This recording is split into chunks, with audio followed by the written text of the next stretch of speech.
नमस्कार दोस्तों, आपका हार्दिक स्वागत है हमारे यूट्यूब चैनल पर। प्यारे दोस्तों, आज का वीडियो पीटीआई एग्जाम 2022 से संबंधित है, जिसमें हम बातचीत करेंगे कि पीटीआई का परिणाम कब तक जारी हो सकता है और पीटीआई का परिणाम जल्दी जारी करवाने के लिए हम क्या इफोर्ट लगा सकते हैं ताकि परिणाम जल्दी से जल्दी जारी हो सके। तो दोस्तों, मैं आपको एक चीज़ पहले यही क्लियर कर दूँ कि 6 तारीख को उपेंद्र जी यादव के नेतृत्व में बोर्ड के अंदर, राजस्थान कर्मचारी चयन बोर्ड के अंदर पीटीआई के सारे जितने भी अभ्यर्थी जयपुर के आसपास या किसी भी जिले से क्यों ना हो दोस्तों, सभी ज़्यादा से ज़्यादा पहुँचे। क्योंकि दोस्तों, ये अंतिम पड़ाव है। यदि अभी परिणाम जारी नहीं हुआ तो आप सभी को अच्छी तरह से पता है कि रीट सबसे बड़ी मुख्य परीक्षा है दोस्तों, और वो 25 तारीख से स्टार्ट हो रही है।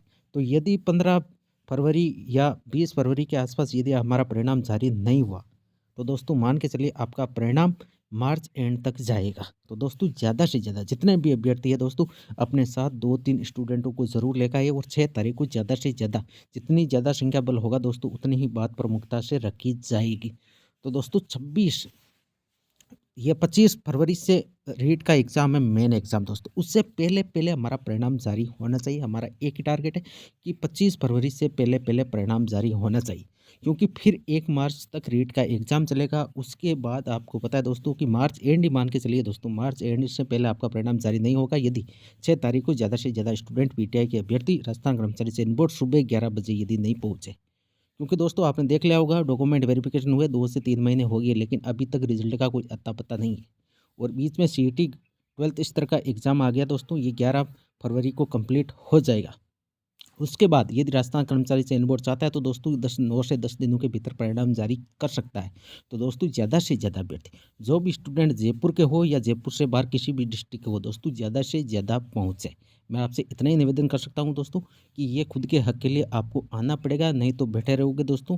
चाहे मार्च हो, चाहे मई हो, चाहे अप्रैल हो, कहीं पे भी आपको परिणाम रिजल्ट देखने को नहीं मिलेगा। यदि सही टाइम पे यदि आप 11 बजे 6 फरवरी को, तारीख का याद रखना दोस्तों, 6 फरवरी को आपको 11 बजे राजस्थान कर्मचारी चयन बोर्ड उपेंद्र जी यादव के नेतृत्व में ज्ञापन दिया जाएगा, या एक प्रकार से इसको धरना प्रदर्शन भी आप मान सकते हो, ताकि ज़्यादा से ज़्यादा जितने अभ्यर्थी ज़्यादा से ज़्यादा आएंगे दोस्तों, उतनी हमारी बात प्रमुखता से रखी जाएगी। और बोर्ड के ऊपर प्रेशर बनेगा तो बोर्ड भी ये देखेगा कि पीटीआई के अभ्यर्थी भी एक्टिव है और जल्दी से जल्दी हमारे को परिणाम जारी करना चाहिए। और ये राजस्थान कर्मचारी चयन बोर्ड यदि चाहता है तो 5 से 7 दिनों के भीतर भी परिणाम जारी कर सकता है।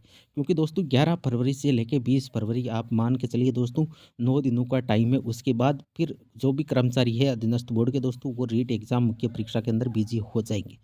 तो दोस्तों, ज़्यादा से ज़्यादा संख्या में अभ्यर्थी पहुँच जाए, मैं आपसे इतना ही निवेदन कर सकता हूँ दोस्तों। रिजल्ट कब तक जारी होगा तो दोस्तों, ये यदि 6 तारीख को यदि आप ज़्यादा से ज़्यादा पधारोगे तो दोस्तों, उतनी ही ज़्यादा प्रमुखता से हमारी बात रखी जाएगी और उतने ही जल्दी हमारा परिणाम जारी हो सकता है। नहीं तो दोस्तों, बैठे रहोगे, फिर एक दूसरे पर आरोप लगाते रहना। अब चलते हैं कि प्रोविज़नल कौन हो सकते हैं। तो दोस्तों, मैं आपको बता दूँ, प्रोविज़नल वही होंगे जिन्होंने एप्लीकेशन फॉर्म के अंदर कुछ अलग सूचनाएँ भरी थी, और स्क्रूटनी फॉर्म जो डॉक्यूमेंट वेरिफिकेशन के लिए ऑनलाइन भरा गया था दोस्तों, उसमें कुछ सूचनाएँ अलग थी। जैसे अब माइनर मिस्टेक, कई सारे स्टूडेंटों की माइनर मिस्टेक हो गई। जैसे नाम के अंदर स्पेस था इंग्लिश के अंदर, और फिर हिंदी के अंदर अलग है। उस छोटी-मोटी चीज़ों के ऊपर आपको प्रोविज़नल नहीं किया जाएगा यदि आपने शपथ पत्र दे दिया। दोस्तों, शपथ पत्र एक रामबाण है माइनर मिस्टेक का। यदि आपने कोई सी भी छोटी-मोटी माइनर मिस्टेक, गौर से सुनिए दोस्तों, मैं छोटी-मोटी माइनर मिस्टेक की बातचीत कर रहा हूँ, जैसे नाम स्पेस हो गया, जैसे रोल नंबर में हो गई, जैसे आपके इसके सीरियल नंबर के अंदर कुछ भी, जो भी छोटी-मोटी माइनर मिस्टेक होगी, यदि उसमें आपके 1-2 डिजिट की मिस्टेक होगी या गलत भी होगी, तो दोस्तों, इस प्रकार की छोटी-मोटी माइनर चीज़ों के ऊपर यदि आपने शपथ पत्र दे दिया, तो शपथ पत्र एक रामबाण साबित होगा और आपको प्रोविज़नल नहीं किया जाएगा। दोस्तों, जितने भी पूर्व के जो भी एग्ज़ाम हुए, चाहे ग्राम सेवक का हो, चाहे पटवारी का एग्ज़ाम हो, जितने भी राजस्थान कर्मचारी चयन बोर्ड ने जो भी 5-7 सालों के अंदर जो भी एग्ज़ाम कंडक्ट कराए, तो छोटी-मोटी माइनर चीज़ों के ऊपर स्टूडेंटों को मिस्टेक होने पर यदि उन्होंने शपथ पत्र दे दिया, तो उनको प्रोविज़नल नहीं किया गया। अब प्रोविज़नल कौन होंगे? तो दोस्तों, मैं आपको बता दूँ, कई सारे स्टूडेंट ऐसे हैं जिन्होंने एप्लीकेशन फॉर्म के अंदर सूचनाएँ कुछ अलग भरी, जैसे यूनिवर्सिटीज़ के नाम तक का उन्होंने चेंज कर दिया। तो दोस्तों, हो सकता है उनको प्रोविज़नल किया भी जा सकता है और नहीं भी किया जाएगा। वो डिपेंड करेगा राजस्थान कर्मचारी चयन बोर्ड के ऊपर। अपात्र कौन होंगे? तो दोस्तों, अपात्र का मैं पहले भी आपको बता चुका हूँ कि जिस तिथि को आपका पीटीआई का एग्ज़ाम मतलब रिटन एग्ज़ाम जो कंडक्ट करवाया गया, उस तारीख से पहले निर्धारित जो भी शैक्षणिक योग्यता थी, वो पूर्ण कर ली। यदि पूर्ण जिन्होंने नहीं किए, उनके बाद यदि उनका परिणाम आया फाइनल परिणाम, तो दोस्तों, उनको अपात्र किया जाएगा। मतलब कि एक मैं एग्जाम्पल के थ्रू आपको बता दूं, यदि 1 जुलाई को आपका पीटीआई का एग्ज़ाम था, तो जो भी स्टूडेंट है जिन्होंने भी 1 जुलाई से पहले अपनी ये शैक्षणिक योग्यता पूरी कर ली दोस्तों, वो अब पात्र नहीं होंगे। और जिन्होंने 1 जुलाई के बाद यदि उनका परिणाम फाइनल न्यूनतम शैक्षणिक योग्यता जो भी थी, उनका जो परिणाम यदि 1 जुलाई के बाद जारी हुआ है, तो दोस्तों वो स्टूडेंट अब पात्र होंगे। ये मैं आपको चीज़, सबसे ज़्यादा स्टूडेंट वही है जो निर्धारित शैक्षणिक योग्यता परीक्षा तिथि से पहले पूर्ण नहीं होती है। आपने देखा होगा वीडियो एग्जाम के अंदर सबसे ज़्यादा 80 से 90% स्टूडेंट वही है जिन्होंने निर्धारित शैक्षणिक योग्यता परीक्षा तिथि से पहले पूर्ण नहीं की। तो दोस्तों मेरे हिसाब से आपको सब कुछ डाउट क्लियर हो रहा होगा। अब बाहरी डिग्रियाँ सही है या फर्जी है, तो दोस्तों मैं आपको मोस्टली बाहरी डिग्री सही है। और काफ़ी स्टूडेंट ऐसे भी है जो फर्जी डिग्रियाँ भी लेके आई है बाहरी राज्यों से। ये आप सभी को अच्छी तरह से पता है दोस्तों, वो बचने वाले नहीं है, क्योंकि राजस्थान कर्मचारी चयन बोर्ड एक कमेटी के माध्यम से इनके डॉक्यूमेंट तभी तो टाइम लग रहा है।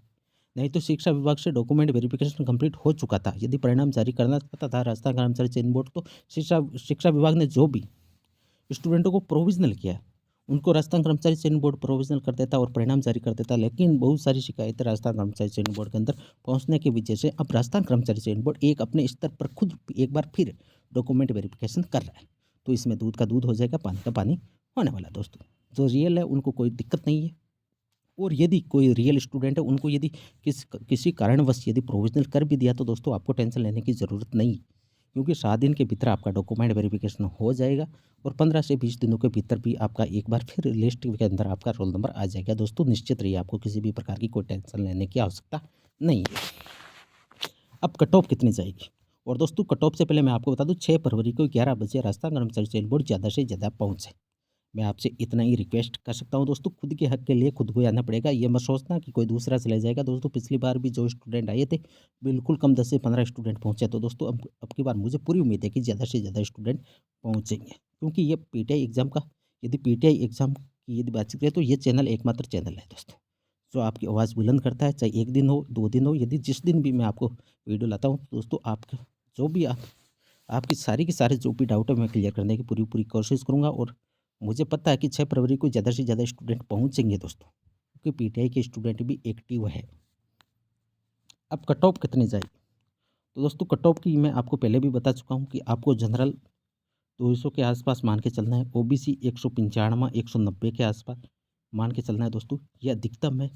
यदि आप मिनिमम पासिंग मार्क्स के ऊपर भी हो, और यदि आपका डॉक्यूमेंट रियल है, दोस्तों निश्चित रहिए, चाहे आपका सेकंड सूची के अंदर नाम आए, चाहे थर्ड सूची के अंदर, चाहे वेटिंग में आए, आपका सिलेक्शन हो जाएगा दोस्तों, ऐसा मेरा मानना है। फिर तो जब फाइनल आपकी कट ऑफ आएगी, तभी दूध का दूध और पानी का पानी होने वाला है।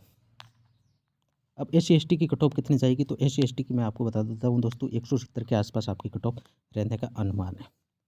175 आप सेफ स्कोर मानिए SC/ST के लिए।